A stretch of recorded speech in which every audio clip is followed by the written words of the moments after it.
Okay, so this is the lecture for Thursday, the 11th of February, 2021. Germany is not united. Now, one of the early pan-state unities that did exist in Germany was called the Zollverein. The Zollverein is the North German customs union.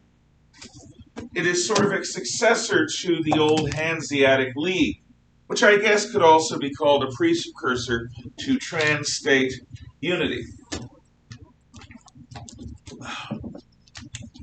What the old Hanseatic League did, if you recall, is it basically provided a trade zone where the international frictions of trade were not going to be observed because we are all members of the Hanseatic League. We are all states within the Hanseatic League. And this league included cities all around the Baltic Sea and a few North Sea cities as well. It was basically Northern European and maritime. Well, the Zollverein does a similar sort of thing. It's a customs union. Say I'm growing hops, and I want my East Prussian hops to go to Munich for the production of Oktoberfest beer. They like my hops. I like their prices. It's a good deal. But I've got to ship my hops across Prussia, which is fine because I'm in East Prussia. But then I've got to go through Saxony and into Bavaria. God forbid I want to ship my hops all the way to Strasbourg on the border with Alsace-Lorraine. Every time I cross a border, my wagons with hops need to be inspected. So travel stops. Inspectors come. They sniff around. If I'm smuggling things, they'll find them, maybe. Presumably, I'm not a smuggler, though. I'm not Han Solo. So what I'm going to do is still have to pay the customs duty. I'm still going to have to eat the time lost while things are being inspected. Oh, and what if suddenly my wagon doesn't meet Saxon or Bavarian standards of roadworthiness? Then I've got to pay some more money to get a waiver, even if they're going to allow me to ship things. They may not. They may say, well, you got to go back until you fix your wagon. All of this increases prices. Why did I choose Bavaria as an example? Because it's in South Germany. The Zollverein is in North Germany. Let's say I want to bring it over here. I want to bring it to Bremen. I've still got to cross the Prussian border with several microstates, and in order to get it to Bremen. So the example still applies, but Bavaria wouldn't work because it's South German. What the Zollverein does is it dispenses with all that. If you are a member of the Zollverein, you don't have to go through that. If all the intervening states are members, then you don't have the kind of internal border control for goods that you would otherwise. It makes trade more profitable, which means it heats up the economy, which means it expands the economy, which means there's more wealth generation going on, which means it's a benefit to everyone, worker, owner, shipper, except border guards who lose jobs. And there are still border guards, but no, if you're a member of the Zollverein, you don't have to go through the same regime, you don't have to pay the same fees. So both the medieval Hanseatic League and the Zollverein, which is early 19th century, are economic attempts to create a free trade zone within the German region of Central Europe. But of course, that's not opera. And if you'll remember Wagner's little snippet of Das Rheingold, which I played you yesterday, Wagner's not going to write about something that doesn't stir the soul. Like him or not, he is a Romantic era composer focused on evoking the deep passions within people. And he's very good at that with Germans. Every year at Bayreuth in Germany, there's a Wagner festival. And in a week of time, there are various Wagner operas, including a production of the entire Ring cycle, which takes 4 nights to see and is immense. I mean, this is a massive production. And it's like Mecca for opera fans, especially fans of Wagner and German opera, in that if you are a German opera fan or a fan of German opera or of Wagner, at some point in your life, you should go to the Bayreuth Festival and experience it, just as a Muslim should go on Hajj. By comparing music to religion, there's a reason why we sing in church. There's a reason why the priests can't. There's a reason why the Psalms exist. Can't, by the way, is canting, not canting. And so there are connections, actually, between the direct relationship that music has to our heartstrings and the direct relationship that faith also has to our heartstrings. But Zollverein is not sufficient. It's not sufficient to satisfy the national urge that Germans have for a unified German nation state. So, how is it going to be done? Well, let's see. I don't have it on here. I should. Let me check my notes and make sure, because the first part of this needs to be there in the story. Did I mess up my notes somehow? Let's see. I don't see it there. Okay. Looking. No. It must have disappeared. It's been swallowed by the notes fairy or something. Okay. We start out in the revolutionary year of 1848. You're going to want to add this to your notes because somehow I neglected to include what has been in that notepad, I think, for like 10 or 15 years. Okay.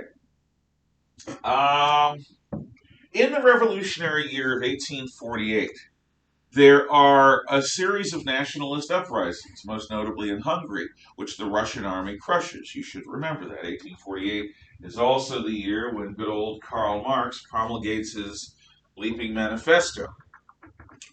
In Germany in 1848, something rather miraculous occurs.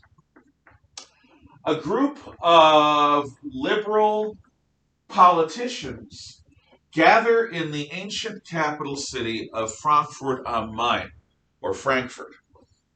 Frankfurt on the Rhine River, on the Main River, the main river, because there are other Frankfurts in Germany. Franks being the free man, Fort being a fortress. So Frankfurt on Main, an ancient medieval capital, the old capital, I believe, of the Hohenzollern when they were Holy Roman Emperors, Frankfurt becomes the scene of a pan-Germanic parliament called the Frankfurt Diet. Write that down, the Frankfurt Diet. The Frankfurt Diet is not, in fact, a food plan. The Frankfurt Diet is the pan-German parliament.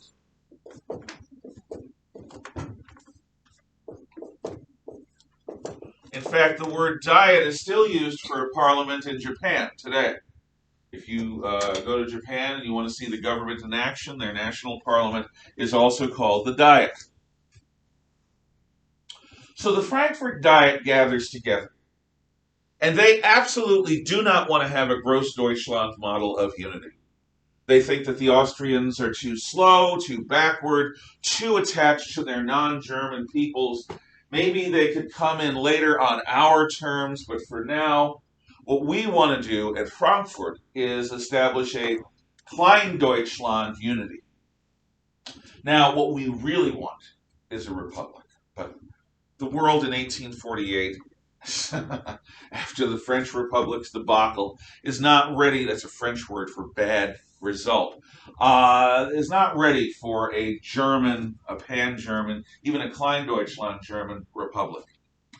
So what they're going to settle for is a constitutional monarchy, like in England, a constitutional monarchy where there's a monarch with limited powers, but where there is an empowered parliament, the Frankfurt Diet, to make national policy. It's a compromise between the radicalism of a republic and the reactionariness of an absolute monarchy, even a post 1815 relatively absolute monarchy. So they have to find a king that's going to work, and the only one outside of Austria that has the prestige and power is in Berlin. King Friedrich Wilhelm. King Friedrich Wilhelm, or Frederick William, is the King of Prussia in Berlin. It's going to be a hard sell. Prussians are not known for their liberalism. Au contraire, mein Frere. But you got to go with what you got. And what they've got is the King of Prussia. Help us, Friedrich Wilhelm, you're our only hope. So they send a message. Actually, they send a delegation to Berlin, which Friedrich Wilhelm receives. And they make their pitch. We, the representatives of all the German nations outside of Austria, propose to unify Germany as a constitutional monarchy. And there is no one besides yourself and the Hohenzollern family that would be a suitable match for us in this endeavor. Would you please consider it? To which Friedrich Wilhelm famously replies, I will not accept a crown from the gutter. And he leaves them. That's blunt. I will not accept a crown from the gutter. What did Friedrich Wilhelm mean by that? What he meant was God made him the King of Prussia. There's still this pretense towards divine right in monarchy even after 1815, even after 1789. There's still this pretense that the Prussians particularly have, and that the Russians do also, that God made them king. If God made me King of Prussia, why the heck would I accept some kind of kingship or emperorship over Germany from a bunch of shopkeepers and craftsmen? You guys are contractors. No, I will not accept a crown from the gutter. So Friedrich Wilhelm contemptuously rebuffs them. And with that contemptuous rebuff, the Frankfurt Diet begins to fall apart. Because without a constitutional monarch of sufficient stature, it won't work. And frankly, without Prussia, a unified Germany won't work. You need Prussia, maybe, and Austria, depending upon Kleindeutschland or Großdeutschland. Without them, what do you have? A Greater Bavaria? I mean, it's not going to work. You need Prussia. So the Frankfurt Diet falls apart, and the liberal experiment to unify Germany dies. Now we are left with a very different approach to the unity of Germany, and that is the approach of the Junker, Otto von Bismarck. And here is where we enter into the section B, Bismarck's 3 Wars of German Unification. Now, I have already told you that Prussia was the modern Sparta. If you look at the history of the kings of Prussia, particularly Frederick the Great, who was the archetype king, he's the hero of all Germans, including Austrian Adolf. He had pictures of Frederick the Great. He was inspired, he thought of himself as a latter-day Frederick the Great without all the sissy monarchy stuff. The army was what Prussia produced. Not natural resources, but men capable of iron discipline, of standing in a fight longer than any of their opponents. men who were willing to sacrifice of themselves for the greater good.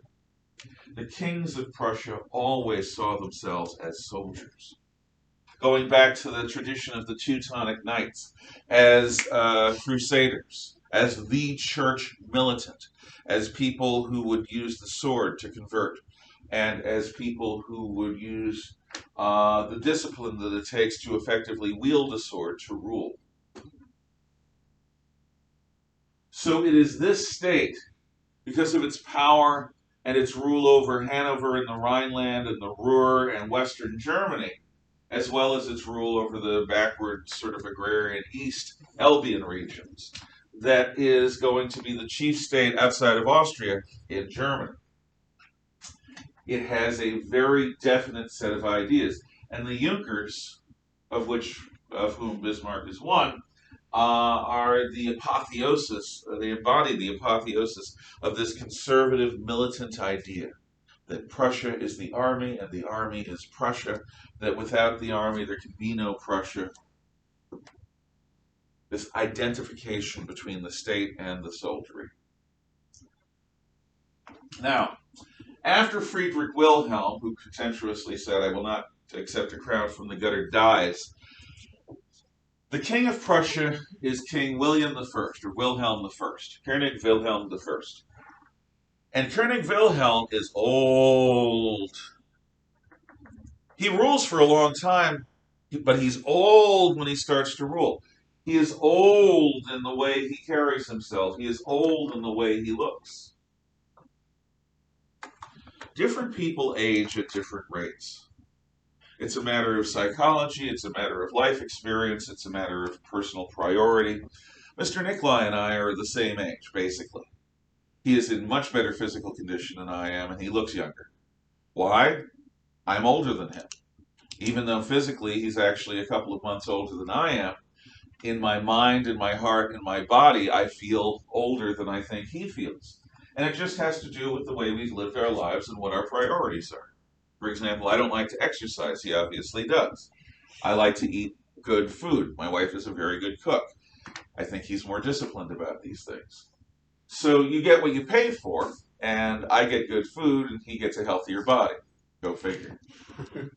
Wilhelm I, just called Wilhelm, before there was a second or a third, is, he is old in mind, in spirit, and in body. He thinks of himself as an old man, even when he is in his first year of rule. And because he thinks of himself as old, he remembers the good old days when the kings of Prussia did not have to compromise with the Reichstag. The Reichstag is the Prussian parliament. And because he doesn't think that dealing with the parliament and even dealing with his ministers, his minister of war, his minister of foreign affairs, his minister of the economy, he wants to be king, like his fathers and grandfathers were, but he doesn't want to get involved in the details. He's too old for this bleep. He's getting too old for this bleep, which is an old thing from 80s action movies. So he complains to everyone, and he whines to everyone. And the parliament starts pressing him. They want to cut the army budget. He doesn't want to cut the army budget, because the army is Prussia, and Prussia is the army. But the parliament of Prussia sees the army as too expensive, it's peacetime, and they want to lower taxes to increase industrial production in a region called the Ruhr, which we'll talk about. So Wilhelm says no, and the parliament says, well, we're not going to give you money. And Wilhelm says, well, I'll take the money. And all of this is producing a constitutional crisis that Wilhelm doesn't want to deal with. What to do? If only there were somebody who could help him rule. who could take some of the burden off his shoulders. Now, Wilhelm's son, Friedrich, he wants to help. See, Friedrich is married to the daughter of Queen Victoria, Princess Victoria.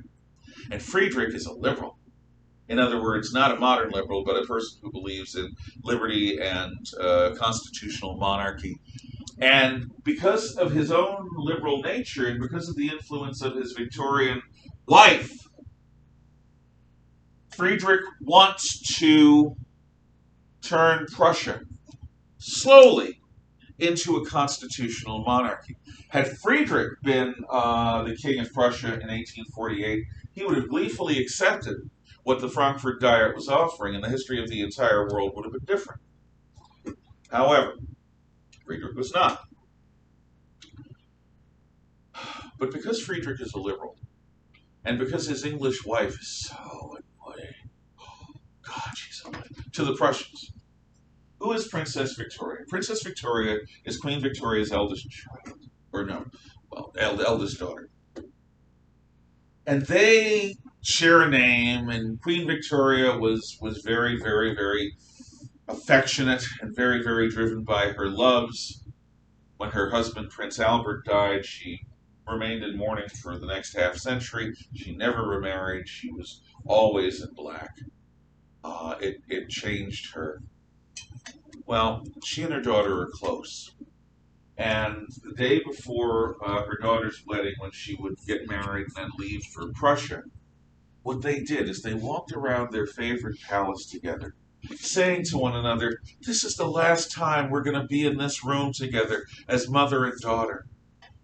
And they'd cry. And then they'd go to the next room, and they'd talk about their memories in that room, and they'd cry. Can you think of anything more maudlin? I mean, this is sad stuff. So Princess Victoria loved her mother, she loved her father, and because Queen Victoria was the way she was, and because she loved and respected her husband, Prince Albert, not Prince Philip, Prince Albert. Prince Philip is the current Queen's husband. Prince Albert. What they would do is they would have their desks right up against one another. And the work would come in and they'd make their decisions together as a team. And one of the reasons they did this is because Victoria was queen and her husband was merely a prince. She was the monarch, he was her consort. What young Victoria wants to do, Princess Victoria wants to do, is she wants to have a similar relationship with her husband Friedrich when he becomes king of Prussia. And since the old King Wilhelm is so old in mind and body and spirit that they expect this to happen sooner than later. So she starts pushing her husband to take a more public stand against his father, or to try to push his father to a more liberal point of view. So now, on top of Wilhelm having the parliament to deal with, he has his son, who is behaving in a manner that is un-Prussian. Instead of stoically waiting for orders, the son is proposing radical change. Because of his English wife, who can't shut her mouth, is the way they look at it. Oh, they really don't like her in Berlin. And she doesn't like Berlin. She wants Berlin to be more like London, which doesn't endear her anymore. So, what to do if you're the old King Wilhelm? Well, there is somebody who could share the burden. Somebody who is absolutely unquestionably loyal to the monarchy. Somebody who everyone thinks is a wild reactionary, who's rude, who's bullying. But once you unlock a genie like that, you can't really put him back in the bottle. But ultimately, because he doesn't like the burdens, Wilhelm calls Otto von Bismarck, who had been dismissed from his post in Paris because he was too rude to everyone. And he asks Bismarck, "Will you be my chancellor, my prime minister?" And Bismarck says, "I'm honored by your request. I'm a little surprised by it because I thought you thought I was too rude.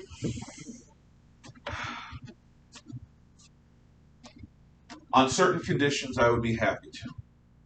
The king says, would you negotiate with your king? Bismarck says, there's only one way I know how to do this job. The king says, what are your conditions? Bismarck says, I will take the burden of your ministers and the parliament off your shoulders. No one will directly contact you without first going through me. No one will directly appeal to you or talk to you. I will be your gatekeeper. I will handle all these annoying people for you. I will speak for you. So, their information comes through me to you. Your orders come through me to them. Wilhelm agrees. So what has Bismarck done? Bismarck has cut the ministers off from the king and the parliament off from the king and interposed himself. And Bismarck is not afraid to use power. First of all, Bismarck marginalizes Prince Frederick as much as he possibly can, and his English wife. And because she's so unpopular, because he's seen as a bit of a radical, that's not hard to do. Bismarck gets control of the budget from the parliament, and he makes clear that the budget is going to be something that he will decide and the parliament can have input on, but it's his call. Bismarck decides what war policy will be. Bismarck decides what foreign policy will be. Bismarck decides how the king's orders will be expressed to the ministers, to the government, and to the people. In other words, Bismarck makes himself the fulcrum of government. With this power, he is going to act. Because Bismarck does not believe that Prussia can continue to stand as it's been. Now, Bismarck appreciates Prussia's strengths. First of all, Prussia has innovated a new thing in military affairs. Up until now, and in other countries through this period of time, when a war starts, the commanding general is chosen, and he gathers his generals together and they make a war plan. And they implement the war plan, adapting it as they go, because no war plan really survives contact with the enemy. So war is improvised. It was improvised by Napoleon and by his enemies. It was improvised in the Crimea. War is an improvised affair. Not to the Prussians. Not in the 1860s. Because what the Prussians do is they develop a new kind of officer. If you are intelligent and industrious, you are pulled away from the field, away from troops, away from field commands, over troops. Instead, you are sent to staff college, then to war college, then to advanced war college. These officers wear a set of red stripes on the side of their military uniform, trousers. They become what are known as staff officers, as opposed to field officers. Now, a field officer needs to have the charisma to lead men in battle. They need to be brave. They need to have a loud voice. They need to have a strong enough will to impose their will on the men that they are responsible for. All of that is true. A staff officer simply needs to be brilliant. They need to be good at math. They need to be good at math because war, if you're a staff officer, is not about grand ideas. It's about logistics. It's about supply. It's about getting the right number of men with the right amount of ammunition and the right weapons to the right spot at the right time. And with the advent of railroads, this can be scheduled down to the minute. So what these staff officers who are really incredibly brilliant, they're the smartest officers in the army, what they do is they make war plans. That's all they do.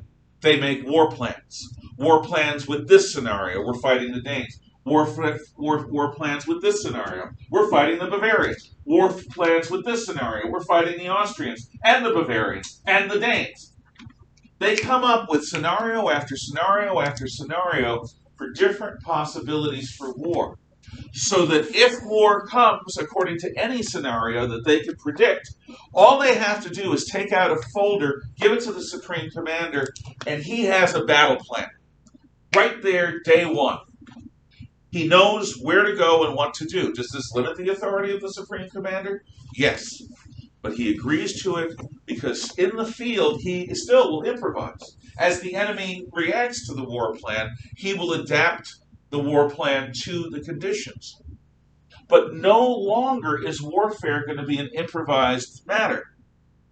The largest office building in the world is the Pentagon. The office building in Washington, D.C., that houses our general staff. It's not called the general staff anymore, but it's called the chiefs of staff, the joint chiefs of staff, and the bureaucracy that works for them. What does the Pentagon do? War plans, war plans, war plans. So that if we have to fight anywhere in the world, we've got plans. Probably multiple ones that the Supreme Commander can choose between, or that the President can choose between. Well, this hadn't been done before Prussia comes up with the idea of the general staff. So the Prussian army is going to be a sword wielded by a fencer, not an amateur, because the general staff will have provided them with war plans that take into account all sorts of things. What is a staff officer's job? To think of things that hadn't been thought of before. Okay, we've got to move men across this battlefield. There's a stream. It's a little stream. It only appears on some maps, but that stream could be decisive. How are we going to bridge that stream? Where are we going to bridge it? With what are we going to bridge it? Which forces are going across first? Which forces will wade across?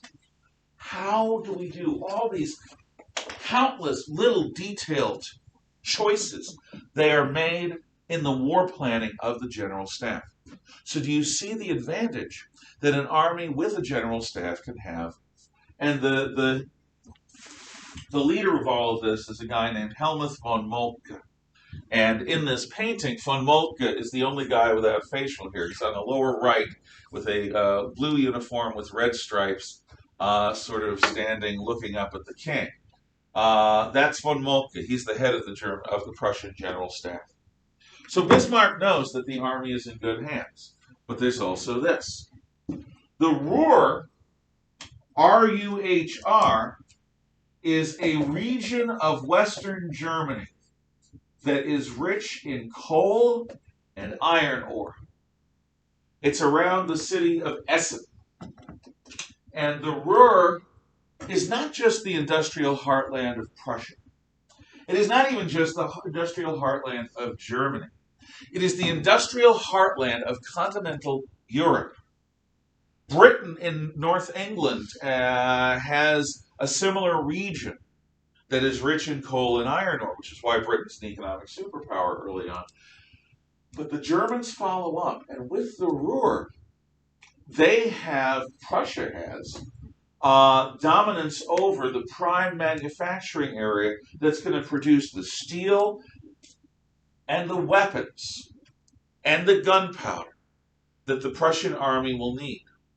And the Ruhr has the Krupp's company, or they're called Krupps. And the Krupps company, or the Krupp's company, they are the steel manufacturers of the Ruhr.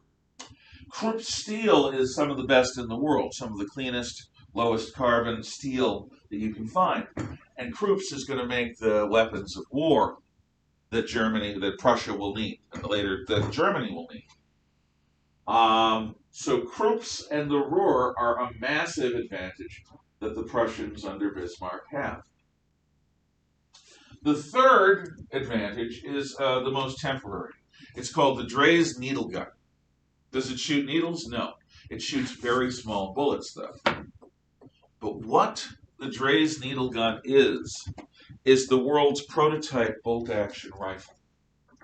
Now, if you see movies about the Old West, you'll see cowboys with lever-action rifles. The lever swings down, loading a bullet into the chamber and ejecting the old cartridge out. Boom. The problem is, if you're an infantryman, you're supposed to lay on the ground a lot because that presents minimal target to the enemy. If you're laying on the ground, you can't easily do because you're supposed to be flush with the ground as close as possible. A bolt action uses a much more efficient motion. That. You can do that while lying prone. You can do that quickly. The British bolt-action rifle of both world wars was able to do it so quickly that they could fire so quickly the Germans sometimes thought they were facing machine guns. No, they were facing riflemen.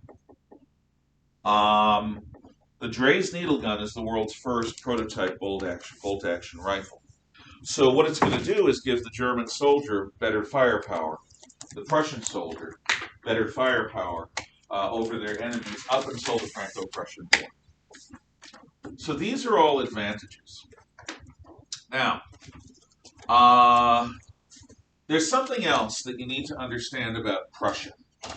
And I'll include this as a separate video, and so you at home can see it, or videos that deal with the Prussian approach to military training and to warfare. So, see you later.